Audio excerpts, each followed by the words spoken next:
아멘.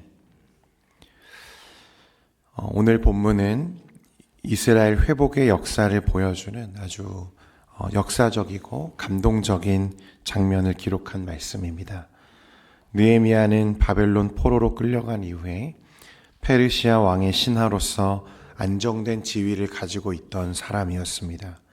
그러나 그는 자신의 안위보다 무너진 하나님의 성 예루살렘의 회복을 더 중요하게 여겼습니다.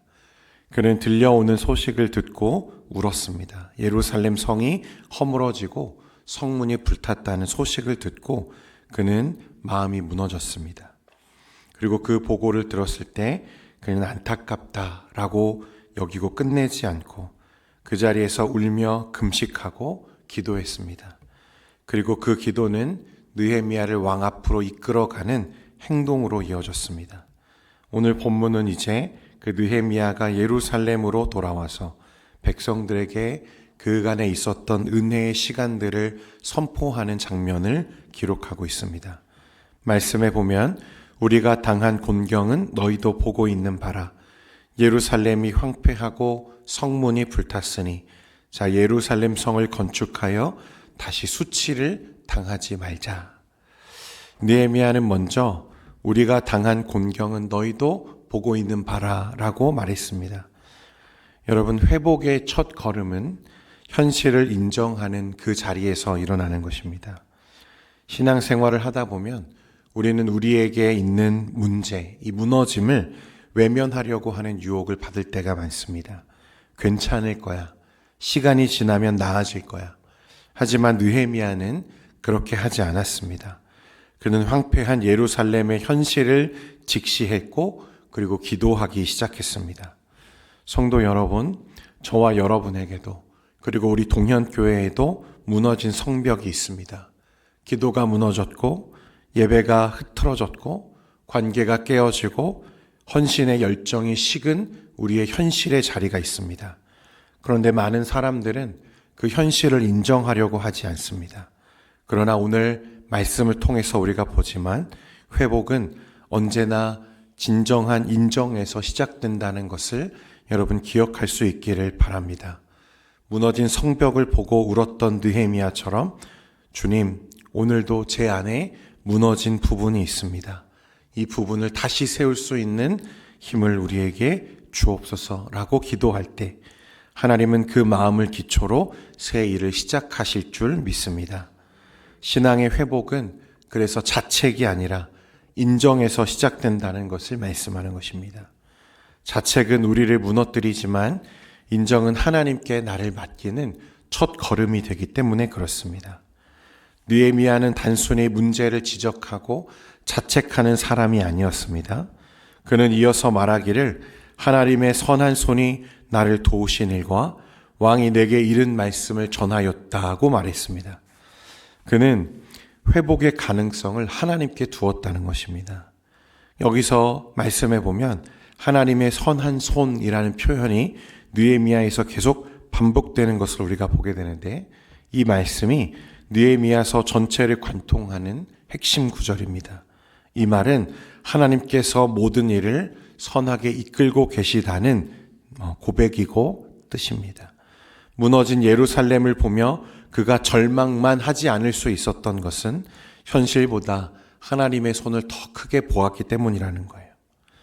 여러분, 그래서 그가 그동안 경험해왔던 왕 앞에 서게 된 일과 왕 앞에서 은혜를 입게 된 이 은혜의 시간들, 하나님의 선한 손이 나와 함께 했던 그 시간들을 간증했을 때 이 느헤미야의 간증이 이 당시 100여 년간 무너진 성벽을 다시 세우지 못해서 이제 그 시도조차 못할 만큼 무너져 있던 이스라엘 백성들의 마음에 불을 지피기 시작했습니다.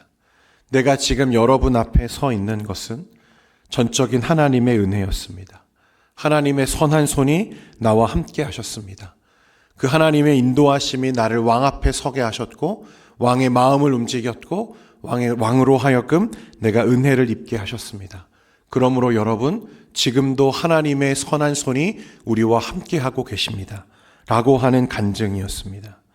사랑하는 성도 여러분, 저와 여러분의 삶에도 여전히 하나님의 이 선한 손이 함께 하고 계심을 믿으시기를 바랍니다. 상황이 어렵고 기도의 응답이 더딜지라도 하나님의 손은 결코 멈추는 법이 없습니다. 때로는 그 손이 보이지 않아도 하나님은 여전히 우리를 붙들고 계시다는 것입니다. 우리가 기억해야 할 것은 여러분 이것입니다. 하나님의 선한 손이 나를 도우셨다. 하나님의 선한 손이 우리 교회를 붙들고 계시다. 하나님의 선한 손이 내 가정을 회복시킬 것이다. 여러분 이 말씀을 오늘 다시 붙잡을 수 있기를 간절히 소망합니다. 그리고 더 나아가서 하나님이 나를 인도하시는 그 은혜의 자리가 경험되어졌다면 여러분 그것을 여러분 옆에 있는 지체들과 성도들과 함께 나눌 수 있는 우리 공동체가 되기를 간절히 소망합니다. 은혜의 나눔, 이 간증, 이것이 무너졌던 우리의 마음을 다시 세우고 하나님이 우리와 함께하고 계시는구나. 나만 그것을 경험한 게 아니구나. 성령의 일치하게 하심, 성령의 일치됨, 우리 교회에 지금 하나님의 은혜가, 우리 가정에 하나님의 기쁨이 흐르고 있구나라는 것을 다시 보게 된다는 것입니다. 부흥은 여러분 그 은혜가 나누어지는 그 현장에서 시작되는 것입니다. 느헤미야가 이제 백성들에게 외쳤습니다. 자, 예루살렘 성을 건축하여 다시 수치를 당하지 말자. 그때 백성들이 한 목소리로 화답합니다. 일어나 건축하자. 사랑하는 성도 여러분, 저는 여러분들이 한 사람 한 사람 오늘 느헤미야와 같은 사람들 되시기를 간절히 축원드립니다.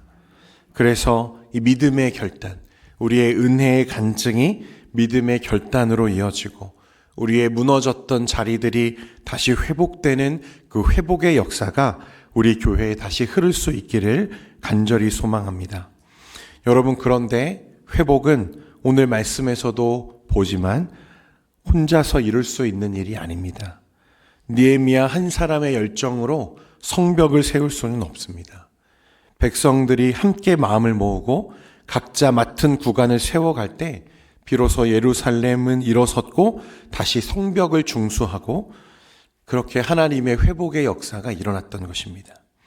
어떤 사람은 성벽을 세워가기 시작하고 어떤 사람은 망대를 세우고 어떤 사람은 성문을 만들고 그렇게 느헤미야의 성벽 재건은 52일 만에 완성되었다는 것을 우리가 말씀을 통해서 보게 됩니다. 여러분 그 거대한 건물은 단번에 지어지는 것은 아닙니다.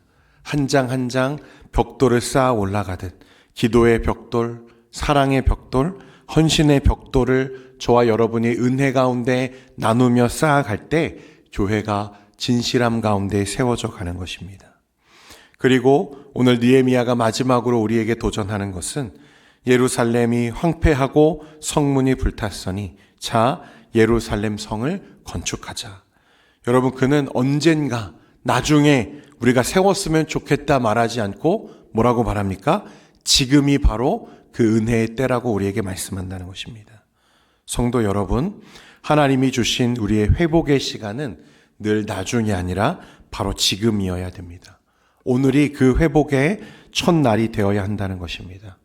관계를 바로 세우고 기도를 다시 시작하고 예배를 다시 세우는 그 날이 다른 날이 아니라 오늘이 될 수 있기를 간절히 소망합니다. 우리가 지금 일어나면 하나님은 즉시 일하실 줄 믿습니다. 그래서 믿음으로 한 발자국 나아가면 내일은 더 수월해지는 거죠. 여러분 느헤미야의 이야기는 함께 세워가는 공동체의 이야기입니다. 하나님은 홀로 일하실 수 있지만 늘 공동체를 통해서 일하시죠. 그래서 교회는 언제나 함께하는 자리입니다. 기도의 자리를 함께 세우고 예배의 자리를 함께 지키고 봉사의 자리를 함께 채워갈 때 하나님은 그곳을 당신의 성전으로 삼으신다는 것입니다. 그러므로 사랑하는 성도 여러분, 함께 그리고 지금 다시 이 공동체의 회복을 시작하는 우리 동현교회 되기를 간절히 소망합니다. 저는 이 두 가지 가치가 살아날 때 우리 교회에 부흥이 일어날 줄 믿습니다. 하나님은 무너진 것을 다시 세우시는 분이고 때가 되었음을 알리시고 그리고 그 선한 손으로 인도하셔서 그 일을 시작하셨습니다. 그렇다면 하나님이 오늘 우리 교회와 우리 공동체와 우리 가정에도 동일한 하나님께서 은혜 주실 줄을 믿으면서 우리가 함께 무너진 성벽을 세워나가는 우리 모두가 되기를 간절히 소망합니다.